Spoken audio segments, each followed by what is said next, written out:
The last light of a weary sun bleeds across the horizon, painting the clouds in shades of bruised purple and gray. Below, in the quiet valley, a village settles into the uneasy dusk. The air Ishivi, thick with the smell of damp earth, woods, and a new scent that has crept in over the past few weeks. The scent of fear. It clings to the mud-andle walls of the cottages, and it lingers in the silence that has replaced the evening laughter of children. Something is wrong. You can see it in the fields where the grain stands stunted and blighted, a dark whisper offrot spreading through the stalks. You can feel it in the unnatural stillness off the livestock, their eyes wide and nervous in the gloom. And you can hear it in the shallow, rattling breath of a child in a small cottage. A fever burning behind his eyes that no pus can cool, no prayer can quench. The people gather in small hushed clusters, their faces etched with the harsh lines of a life lived on the edge of survival. They have done everything they know to do. They have prayed to the saints. They have left offerings of the old stones. They have sought the wisdom off the village elder, but the sickness deepens. The crops wither. The cow that was once the prize of the village now gives only thin bluish milk. The world is falling out of balance, and they are helpless to stop it. In this place of profound helplessness, where faith has failed and reason has no answers, the eyes of the villagers begin to drift. They look past the warmth of their own hearths, away from the sanctity of the small church, and out toward the edge of the village. They look to the deep dark woods, a place of ancient secrets and lingering shadows. In their gaze, Camesto rests on a single solitary cottage, a plume of smoke curling from its chimney like a question mark against the darkening sky. It is here in the shared fearful glance of a community pushed to its breaking point that a single poisonous word takes root in the silence. It is a word spoken in a whisper, a venomous seed of an idea that once planted will grow into a terrible and unshakable certainty which word is not an accusation. Not why that IT is a diagnosis, that IT is an answer to the unanswerable why. Why did the fever take this child and not another? Why did the blight settle in this field? Why did the cow's milk run dry? In a world governed by invisible forces and inexplicable cruelties, the idea of the witch is a vital piece of human technology. IT give a face to the formless dread. IT gives a motive to the random malice of fate. It transforms a random tragedy it cannot be fought into a deliberate attack by an enemy that can be found, confronted, and destroyed. But who is this enemy? Who is this figure that has haunted humanity for millennia? A shadow lurking at the edge of every culture? Is she the grotesque, cackling hag of our fairy tales with a hooped nose and a bubbling cauldron? Is she a powerful, seductive enchantress capable of bending kings and heroes to her will? Is she a divine goddess of magic and fate, a keeper of Thuniverse's most profound secrets? Or is she simply a woman, an outcast, a healer, a victim of a world that fears her wisdom or her independence? The answer is that she is all of these things and none of them. The witch isn't a single stable entity. She is a living archetype, an idea so powerful that has been endlessly reshaped by the societies that tell her story. Her face changes with the anxieties of the age. In one century, she is worshipped as a source of life and wisdom. In another, she is hunted as a servant of absolute evil. She is a monster and she is a goddess, a poisoner and a healer, a terrifying demon, and a beloved bringer of gifts. To find her, we must become travelers in time and spirit. We must journey back to the misty battlefields of ancient island where phantom queens decided the fate of warriors. We will stand at the thresholds of the Greek underworld, guided by the torchlight of a triple goddess. And we will sail to the enchanted islands of myth where a beautiful sorceress turns men to wine. Through this journey, we will uncover the many true faces of the witch. We will see how her story is a dark mirror reflecting the laws, the beliefs, the prejudices, and the deepest fears of the world that created her. We will discover that this one simple word witch is a vessel that holds the fears, the laws, and the secret history of the world. Our journey begins not in a courtroom or at a stake, but in an older, wilder time, not a time before the devil had a name, but the goddesses of magic did. Before the courtroom, before the before the devil himself was given the starring role in humanity's nightmares, there was a different kind of magic. In this older world, the world off for Christian Europe, magic was not and whispered in the dark. It was a fundamental force of nature, as real and as present as the wind, the tides, and the turning of the seasons. The world was not a dead stage upon which human dramas played out. It was a living, breathing entity, a world woven from spirit where every river had a voice, every mountain held a memory, and every forest was a sacred temple pulsing with an energy that was both life-giving and terrifying.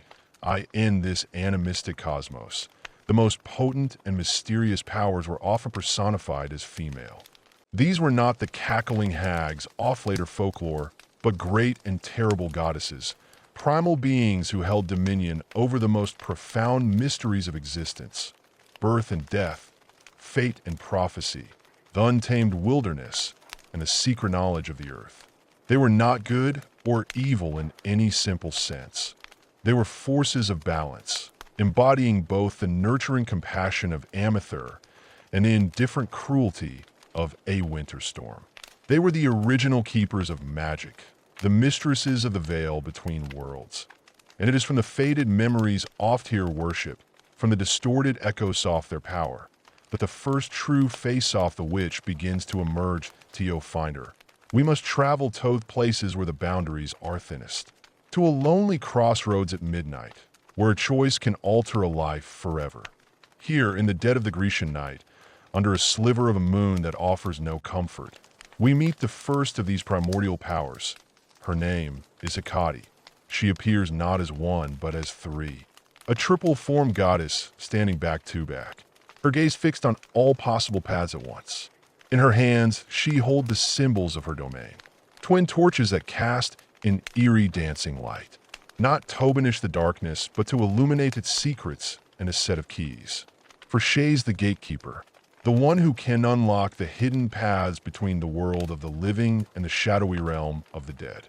She is a liminal deity, a goddess of the in-between. She presides over doorways, city gates, and these lonely crossroads, all places of transition and uncertainty where the veil between worlds is stretched thin. To the ancient Greeks, Hecate was a figure of profound awe and dread. She was a Titan's daughter, a goddess so ancient and powerful that even Zeus, the king of the gods, showed her reverence, granting her dominion over the earth, the sea, and the sky. But for the common person, her power was most keenly felt in the darkness. She was the queen of the night who moved in the margins of the world, often accompanied by a restless, ghostly train. The spirits of the unburied, Thunshvin, those who had died by violence. When the young goddess Persephone was stolen away into the gloom of the underworld, it was Hec who heard her cries. And it was Hec's torches that lit the way for Persephone's grieving Motherto meet her in her desperate search. Later, Hecate would become Persephone's faithful companion in the land of the dead, a guide in the darkness, a testament to her unique power to move between realms with ease. This role as a guide between worlds made her the natural patroness of all those who sought to do the same. The sorcerers, the necromancers, and the witches. In literature, the great enchantresses of myth like Ma and Circe would call upon Hec's name in their most powerful rites, seeking her aid in brewing potions and casting spells. She was the divine source of their magical knowledge. Yet for the ordinary household, her power could also be protective. Small statues of her were placed at the doorways of homes to guard against the very evil spirits she commanded. People would leave offerings for her at the crossroads of the dark of the moon, a meal known as Hecate's supper, hoping to appease the dread goddess and her ghostly retinue, and to ensure they would pass by without bringing misfortune to it was a transaction born of fear and respect. By giving Hecate her due, they hoped to keep the terrors of the night at bay.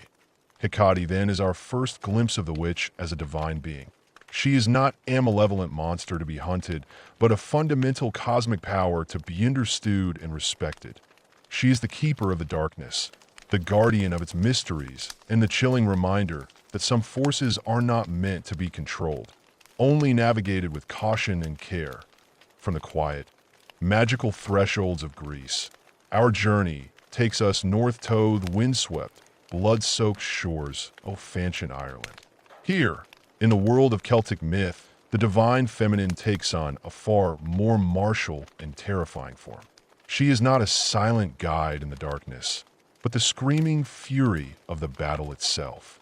She is a goddess of war, of fate, and of sovereignty. A phantom queen who delights in the chaos of conflict. She is the Morrigan. Like Hecate, she is often a triple goddess, a trinity of powerful sisters known as the Morrigan, Macha, and Bad, who together embody the full horrific spectrum of war. To see her is an omen, a sign that fate has marked you, and that your thread in the great tapestry of life is about to be cut. Warriors would speak in hushed tones of the washer at the ford, a grim apparition of an old woman seen before a battle, washing the bloody armor and clothing of those who were destined to die. To see your own gear in her hands was to receive your own death sentence, a chilling prophecy written in water and blood. Her most famous interactions are with the great Ulster hero called Colin. Before a great war, she appears to him as a beautiful young maiden, offering him her love and her aid in the coming conflict. But Colin, in his pride, fails to recognize her divinity and scornfully rejects her. This act of disrespect seals his fate. The Morrigan, enraged, reveals her true identity and vows not to help him, but to hinder him at every turn. True to her word, during his most desperate combats, she attacks him, shape-shifting into a series of monstrous forms.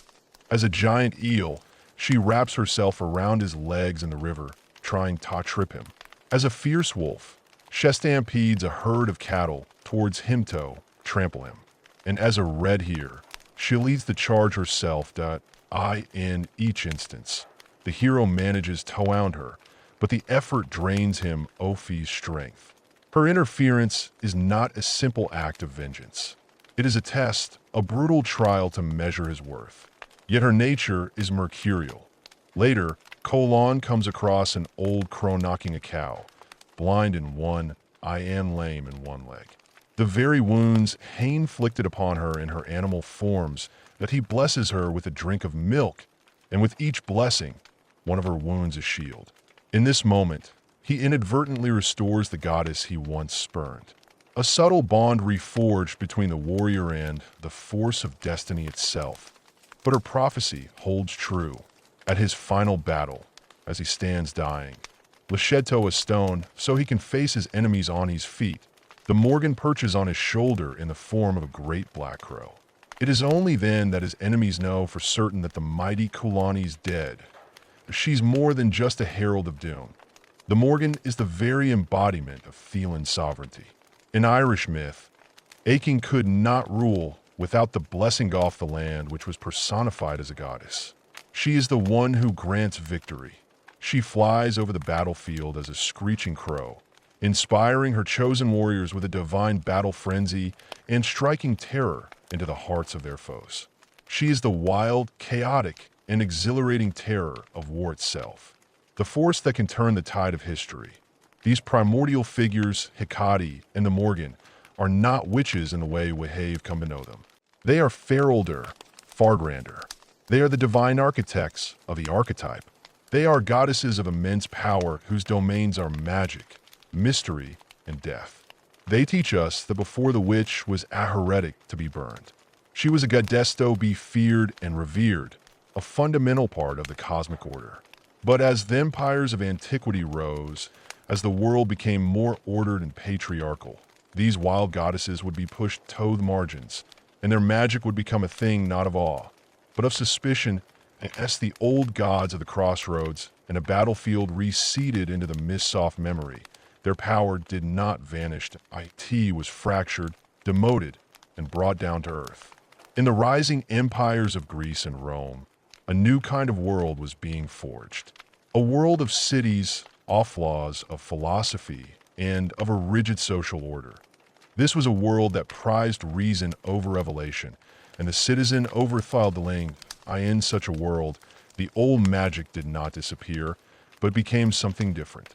It became suspect. The grand cosmic power of a goddess like Hecate was now seen as something that could be wielded by mortals, but often for purposes that was selfish, secretive, and deeply unsettling to the patriarchal order.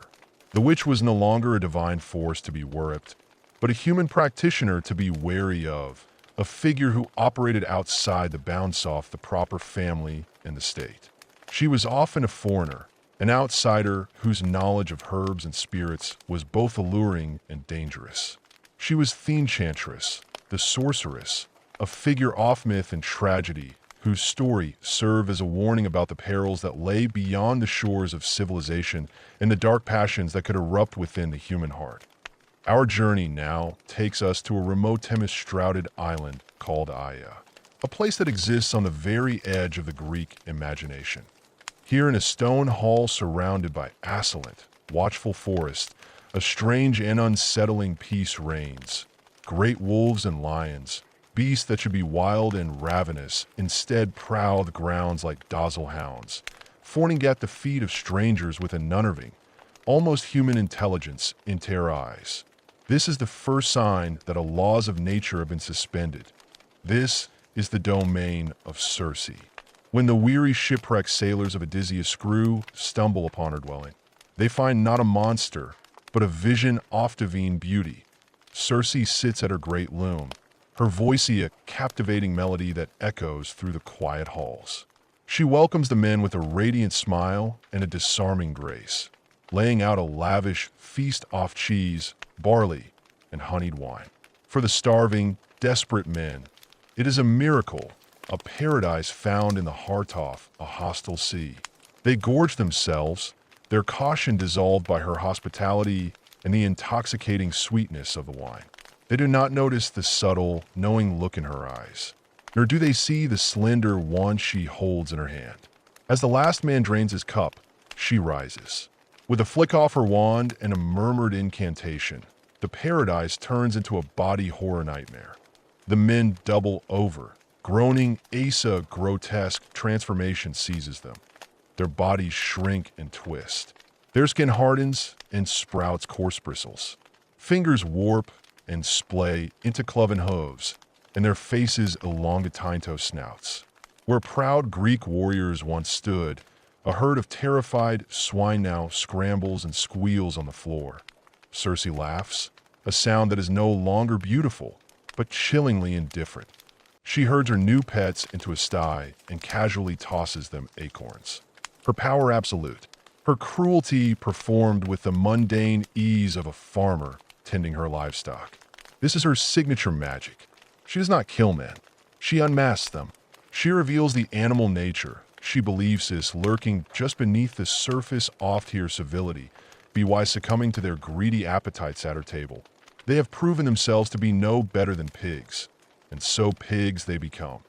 But when the hero Odysseus comes to rescue his crew, forewarned by the god Hermes of her magic, the dynamic shifts. He resists her potion thanks to a sacred herb and confronts her not as a supplicant, but as an equal, his sword drawn. In that moment of defiance, seeing a man whose will and divine favor are a match for her own magic, Circe's cruelty softens. Her power has been checked, and she transforms once more. This time from a deadly seductress into a benevolent guide. For a year, Odysseus and his men live in her halls as lovers and honored guests. She restores the swine to their human forms, making them younger and more handsome than before. Her home becomes a place of rest, sensuous ease, and profound magical knowledge. When it is finally time for Odysseus to leave, she does not hinder him. Instead, she stands on the beach at dawn, a formidable and wise enchantress, imparting the vital secret knowledge he will need for his voyage home, how to navigate the underworld, how to resist the deadly song of the sirens, how to sail between the twin horrors of Scylla and Charybdis. Circe, then, is a complex and powerful figure. She is the archetypal foreign witch, a symbol of everything the Greeks both feared and desired in the unknown world. She is a test of a man's self-control, a dangerous temptation who can turn the unwary into beasts. But she's also a keeper of profound wisdom, a teacher who once a respect is earned becomes an invaluable ally. Her story served as a powerful lesson to the Greek audience. The wild magical forces of the world are perilous, but they are not purely evil. With courage, wit, and the favor of the gods, they can be understood, negotiated with, and even transformed from a threat into a blessing. That if Circe's magic was a test of a hero's character, the magic of our next figure is a weapon of raw human passion. From Circe's isolated island, we travel even further to the east to the kingdom of Colchis on the dark shores of the Black Sea, a land the Greeks considered the very edge of the known civilized world. It is here that we meet a woman whose name would become a byword for terrifying, all-consuming revenge. She is a princess, a priestess of Hecate, the most infamous sorceress in aloft Greek mythology. She is Ma. When Jason and the Argonauts arrive in Colchis seeking the Golden Fleece, they find a woman of immense and dangerous power. Ma is not a simple enchantress living in the woods. She is royalty with a direct line to the gods and a deep knowledge of the darkest magical arts. Overcome by a divinely inspired love for the handsome hero Jason, she makes a fateful choice. She will betray her father, her people, and her homeland to help him. Her behaviors mix a fierce tenderness with an absolute truthlessness that by torchlight in a sacred grove. She gives Jason a salve made from herbs that have sprung from the blood of the crucified titan, Prometheus. This ointment makes him invulnerable to the fiery breath of the bulls he must yoke. She whispers to him the secret of the Earthborn Warriors, a magical trick that causes the monstrous soldiers to turn on and kill one another. And in the dead of night, she leads Jason to the sacred tree where the Golden Fleece hangs, guarded by a sleepless dragon.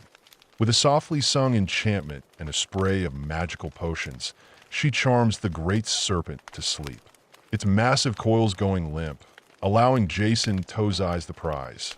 Her betrayal, however, is not without cost. As they flee Colchis by ship with her father's fleet in hot pursuit, Medea commits her first truly monstrous ACT to delay her father. She lures her own young brother, Apsodus, close, then strikes him down, dismembering his body and casting the pieces into the sea. She knows her grieving father will be forced to stop to gather his son's remains, allowing her and Jason to escape. This single, gruesome deed establishes Medea's defining trait. She is a woman capable of any horror for the man she loves. Years later, after more magical schemes and bloodshed, they settle in Corinth. Medea bears Jason 2 sons and lives quietly, an outsider tolerated for her husband's sake. But Jason, ever the opportunist, betrays her. He arranges to marry the local princess, casting Medea their children aside for political gain. In that moment of betrayal, Medea's immense love curdles into an equally immense hatred, and her magic turns from a tool of protection to a weapon of unspeakable destruction. Her revenge is not a crime of passion.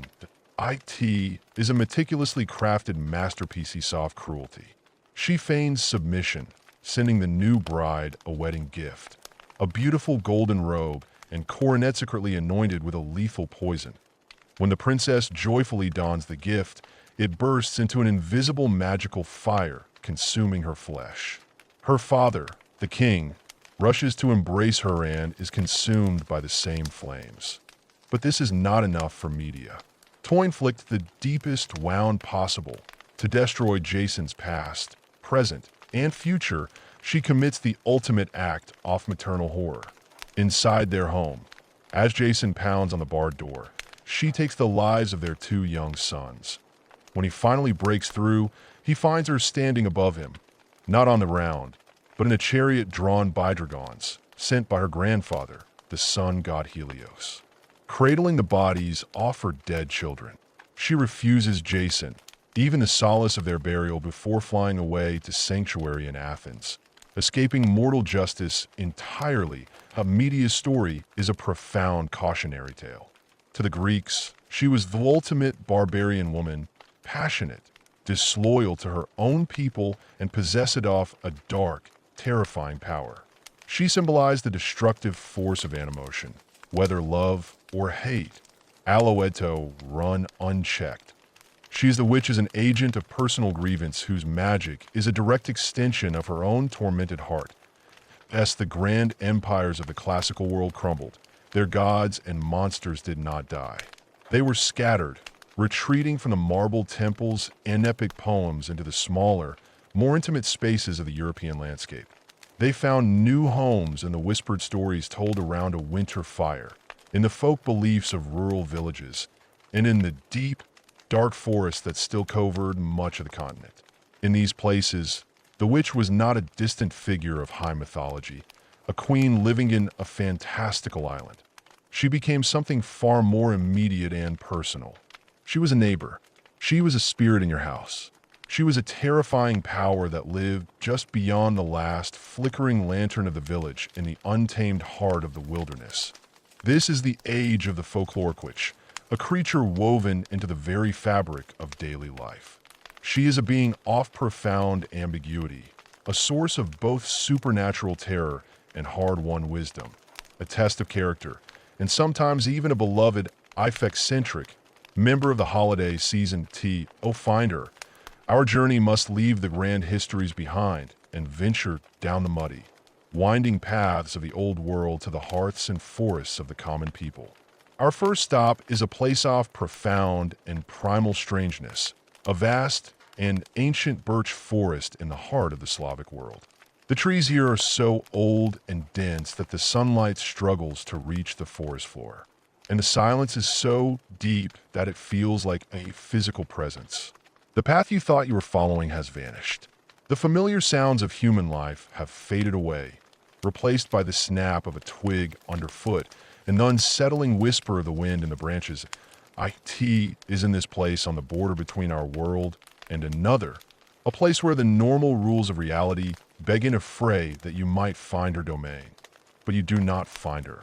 First, you find her house. It is a thing of profound fairy tale impossibility that a small, crude log cabin perched precariously on a pair of giant, scaly chicken legs. It does not sit still. The house can walk. It can run. And sometimes it spins in a frantic, dizzying circle. It has a will of its own, and it is surrounded by a fence made of human bones. Its posts topped with skulls whose empty eye sockets glow with an eerie internal fire in the darkness. Approach this impossible home is a ritual in itself. One cannot simply walk up to the door. You must know the secret words, the proper incantation to make the sentient house obey. Hut, oh hut, turn your back to the forest and your front to me. Only then does the house groan to a halt. Its grape legs bending as it lowers itself to the ground to grant you entry. And who is the mistress of this impossible home? She is a monster who sharpens her iron teeth on a stone and eats lost children. And she is a wise woman who offers the magical gifts that can save a kingdom. She is a witch who commands the elements. And she is the guardian of the waters of life and death. She is Baba Yaga. She flies through the sky, not on a broomstick, but in a giant mortar, using the pestle as a rudder and sweeping away her tracks from the very air with a broom made of silver birch. She is an ancient gaunt crone with a nose so long it rattles against the ceiling as she sleeps. When a hero or heroine, often a young girl like Vasilisa the Beautiful, stumbles upon her hut, Baba Yaga's greeting is always the same. She sniffs the air and shrieks, "Foo, I smell a human." Her first instinct is to roast the visitor for her supper. Yet Baba Yaga is capricious. Her cruelty is a test. If guest who stands before her is cowardly or disrespectful, she will gleefully shove them into her oven. But if they show courage, courtesy, and a clever mind, her demeanor can change entirely. She will set them a series of impossible tasks. To separate a mountain of poppy seeds from a mountain of dirt, to clean her entire hut in an hour, to cook a feast fit for a dozen men. These are not simple chores. They are trials of worthiness for the hero or heroine who can endure her tests, often with the help of their own intuition or a small bit of magic. Baba Yaga transforms. the monstrous cannibal becomes a powerful benefactor. She may offer a piece of cryptic but vital wisdom, grant them a magical horse that can outrun the wind, or, as in the tale of Vasilisa, hand them a flaming skull from her fence to light their way home. Baba Yaga is the perfect embodiment of the folkloric, which is a threshold guardian. Her heart stands on the literal and symbolic border between the world of the living and the otherworldly land of the dead. To enter her domain is to leave the ordinary world behind. Herdists are a rite of passage, an initiation into a deeper, more magical reality. She herself personifies the wild, untamed forest, but a force of nature that is both nurturing and cruel, a place that can shelter you or devour you. She is not good or evil. She is a primal power as neutral and as dangerous as the wilderness itself. She is the ancient, ambiguous grandmother of the woods, a figure who teaches that in the deepest, darkest parts of the forest, one finds not just death, but the profound wisdom and rebirth that can only come from confronting it. From the terrifying and magical forests off Russia, our journey takes us to a much more comforting and domestic setting, an Italian cottage on a cold winter's night. The embers are glowing in the hearth, and children are tucked into their beds, dreaming not of minsters, but of gifts. For 12 days after Christmas, on the eve of Epiphany, they know that another kind of witch will be taking to the skies. She's not a fearsome ogress, but a beloved, dusty, and generous old woman. She is Befana. She is envisioned as a crone riding a broomstick, but she is more grandmotherly than fearsome. She is a hunched old lady bundled in a shawl and a frayed skirt, a kerchief around her wispy gray hair. While others sleep, she slides down their chimneys, smudging herself with the ash that gives her her perpetually dusty appearance. In each home, by the faint glow of the dying fire, she fills the stockings with sweets, chocolates, and small toys for the children who have been good. But for those who have misbehaved, she leaves a gentle chastisement, a lump off black coal, which is often a piece off black sugar candy. Unlike the jolly and loud Santa Claus, Befana moves quietly and humbly. Some stories even say she sweeps the floor with her broom on her way out, symbolically sweeping away the troubles of the old year to make way for the new. Her origin is a charming and poignant tale. The legend recounts that 3 wise men on their journey to find the infant Jesus stopped at Befana's cottage to ask for directions. She was a superb housekeeper, famously busy with her sweeping and baking, and she initially declined their invitation to join them on their quest, claiming she had too much work to do. But after they left, she had a change of heart. Regretting her decision, she filled the basket with gifts and set out to find them and the divine child. Though she never found them, her quest continues, and so each Epiphany Eve, she still flies out searching, leaving gifts for all the good children of Italy, hoping that one of them might just be the one she seeks. Befana is a remarkable example of how a culture can completely reframe the witch archetype, transforming it into something positive and beloved. She has all the classic trappings of a witch, the broomstick, the crone-like appearance, the nocturnal flight. Buther's spirit is one of pure benevolence. She is a powerful symbol of generosity, hope, and renewal. Her broom is not a tool of dark magic, but of cleansing. Her journey is not one of malevolence, but of eternal, hopeful searching. She is the Christmas witch, a figure who bridges ancient pre-Christian folk traditions of a winter gift bearer with the Christian festival of Epiphany. She serves as a gentle enforcer of good behavior. Be good or you will get coal. But her punishment is sweet, a sign of forgiveness and a fresh start in the new year. Befana teaches us that the witch is not always a figure to be feared. Sometimes she is a kindly, magical grandmother, a reminder that the most profound magic can often be found in a simple act of generosity, a quiet sweeping of the hearth, and a hope that never dies. She is proof that even a figure cloacated in the old shadows of witchcraft can be a bearer of light. The Atlantic was a vast, dark ocean of forgetting, a watery chasm that separated the old world from a new. The people who crossed it, the Puritans, the pioneers, the dissenters sought to leave behind the famines, the religious wars, and the rigid hierarchies of Europe. But they could not leave behind their ghosts. They carried their folklore with them like a precious, if heavy, piece off luggage, and in the strange, silent, and intimidating wilderness of America.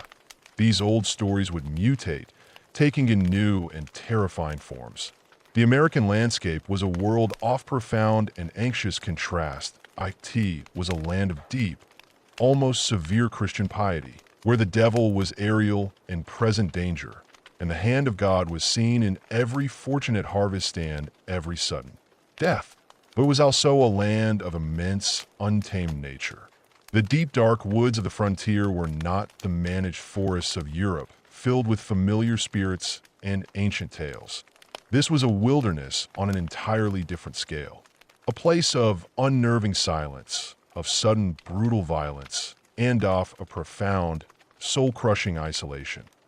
Here, a family homestead was a tiny, fragile island of light and order in a vast, dark ocean of chaos. It is in this crucible of faith, fear, and isolation that the American witch was forged. She was not the pact making heretic of the witch trials, nor the benevolent gift-bearer of Italian folklore. The new American witch was something else entirely. She was a phantom, a disembodied voice in the darkness, a vengeful, invisible spirit whose power was measured in the terror she could inflict from beyond the grave. To find her, we must travel to the early 19th century to a lonely farm in Robertson County, Tennessee, where a prosperous and respected family was about to become the centerpiece of America's greatest ghost story. The history begins, as so many do, in peace. The farm belonged to John Bell, a respected elder in his local church, a man known for his piety and his prosperity. His log cabin was a sturdy symbol of frontier success. His fields were fertile and his family was healthy. But in the late summer of 1817, a subtle and unsettling dissonance began to creep into the idyllic rhythm oft here lives. It started at the edges with things that could be easily explained away. John Bell, walking through his cornfield, saw a strange animal sitting in the middle of a row. A creature with the body of a dog and the head of a rabbit. He fired his gun at it, and the creature simply vanished. Later, the family began to hear strange sounds at night.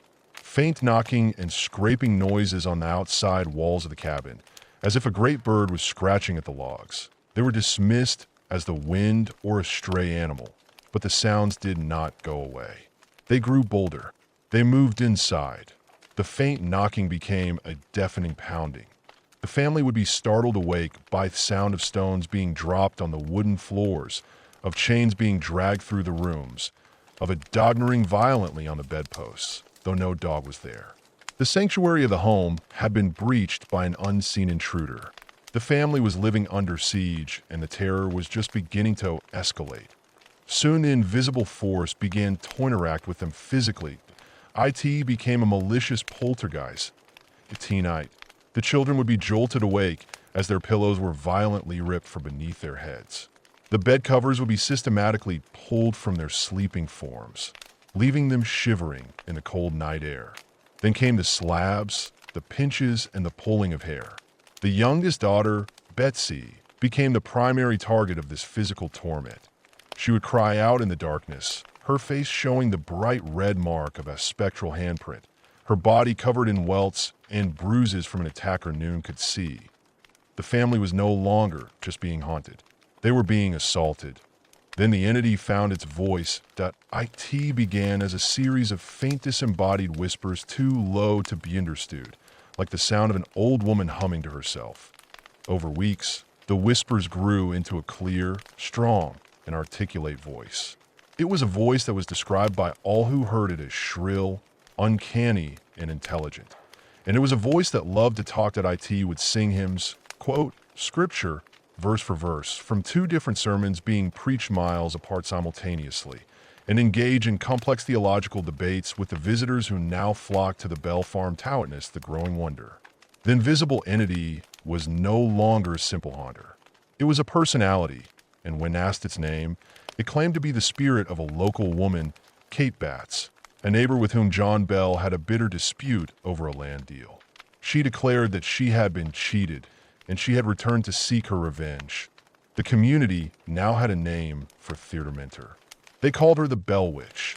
The personality of this, which was complex and mercurial, that it was capable of acts of profound, almost theatrical cruelty. It swore with a gloating and relentless passion that it would kill John Bell. It tormented him mercilessly, plaguing him with physical ailments, fits of paralysis, and a constant barrage of verbal abuse. Yet, this same entity showed a strange and gentle fondness for John's wife, Lucy Bell. It would call her the most perfect woman in the world, sing her beautiful songs, and often leave her gifts off fresh fruit and nuts. This ambiguity made the entity all the more terrifying that it was not a simple, mindless demon. It was an intelligent, calculating being with its own affections and its own deep-seated hatreds, that a creature whose motives were as clear as they were terrifying. The fame of the haunting spread far and wide. The story passed down through generations, even claims that a young Andrew Jackson, not yet president, gathered a group of men to investigate the farm, only to have their wagon mysteriously stopped in its tracks and be sent fleeing in terror by the witch's disembodied threats. For years, the Bell family lived in a state of constant draining terror. John Bell's health began to decline as he suffered from a mysterious wasting sickness that left him weak and prone to seizures. Finally, in December of 1820, after years of torment, he was found dead. On his bedside table was a small, mysterious vial filled with a dark liquid. The entity's voice, now triumphant and gloating, rang through the house, confessing that it had forced the poison down his throat while Hess slept. The bell, which had fulfilled her promise. After John's death, the hauntings began to subside. The entity announced that it would leave, but promised to return in 7 years, a chilling threat that hung over a family's future. The story of the bell, which represents a profound evolution of the archetype. This was not a mortal woman who had Medea pact with the devil. She was a ghost, a poltergeist, a vengeful spirit. The community, faced with a powerful, malicious, and seemingly female supernatural entity, reached for the most potent cultural script they had to explain it. They called it a witch. The legend served as a powerful cautionary tale on the American frontier. A moral lesson that your sins, especially those of greed and dishonesty, could literally come back to haunt you. It embodied the anxieties of people living in a vast, lonely landscape, where the line between the natural and the supernatural was thin, and where a hidden enemy could invade the sanctity of your home at any time. The witch was no longer a creature you might meet in the woods. She was an invisible force that knew your secrets, a voice that could whisper your doom from the very air you breathed. The Bell Witch proved that in the New World, the most terrifying monsters were the ones you could not see, the ones that came not from hell, but from the unresolved grievances of the human heart. Through all these stories, a profound and unmistakable truth emerges. The witch is not one thing. She is a multitude. She is not a single stable monster with a fixed set of rules. She is a living, breathing archetype, a powerful and endlessly flexible vessel into which humanity has poured its oldest and most persistent anxieties. Her face is a mirror, and in its dark, reflective surface, each culture, each era has seen the monster it needs, the monster it deserves. She is a goddess of fate like the Morrigan, a way to give a face to the terrifying, chaotic, and exhilarating reality of war and destiny. She is a tragic spurn, queen like Ma, a cautionary tale about the destructive power of unchecked passion and a dark exploration of the consequences off-trail. She is a guardian of the forest like Baba Yaga, a personification of the wilderness itself, a place off both deadly peril and profound transformative wisdom. She is a benevolent gift-bringer like Befana, a charming symbol of how even the most feared archetypes can be reframed into figures of hope and renewal. And she is a vengeful ghost like the Bell Witch, an uniquely American manifestation of frontier paranoia and the unshakable belief that our sins will always eventually find a voice. To ask what Isa, which is to ask the wrong question. The real question is, what is a witch do? And the answer is that she serves a vital, if terrifying, social function. She is a diagnosis for the inexplicable. Before the science of germ theory, she was the blight on the crops and the fever in the child. Before the science of psychology, she was the lingering trauma of grief and the corrosive power-off of family grudge. She is the ultimate scapegoat, the tangible enemy who can be blamed, hunted, and destroyed, providinga cathartic, if often tragic, release for a community's free floating fear. The witch is a story that societies tell themselves to enforce their own rules. Her legend is a warning. She is the woman who lives alone, who possesses secret knowledge, who is not under the control of a father or a husband. In patriarchal societies, her very existence is a threat to the established order. And so, her story becomes a cautionary tale about the dangers of male power and independence. She is the keeper of the old ways, Thepper Christian beliefs that lingered long after the church bells began to ring. And so her story becomes a battleground between fading paganism and ascendant orthodoxy. The witch hunt may be over. The pious have long since gone cold, and the belief in a literal pact making servant off the devil has faded into the past. But the witch herself has not vanished. She has proven to be more resilient than her hunters, more enduring than the empires that told her tale. She lives in thriving in our stories, our films, and our imaginations. She has been transformed from a figure of terror into a symbol of empowerment, from a heretic into a feminist icon. She's the eternal outsider, the rebel, the woman who refuses to be silenced. In the end, the story of the witch is not really about magic. It is about power, the power of nature over civilization, the power of the unknown over the known, the power of the marginalized over the center. And perhaps her most enduring power is her ability to hold up that dark mirror and force us to look. She teaches us that the line between a healing potion and a deadly poison is often just a matter of intention. She reminds us that the same wilderness that can destroy us can also be the source of our deepest wisdom. The witch is not just a monster that lives in the shadows. She's a shadow that lives inus. And her story is a timeless, necessary, and deeply human whisper from the edge of the firelight. A whisper that reminds us that in every society, in every heart, there's a wilderness that cannot be entirely tamed, a magic that cannot be entirely explained, and a darkness that is necessary to give our own light meaning.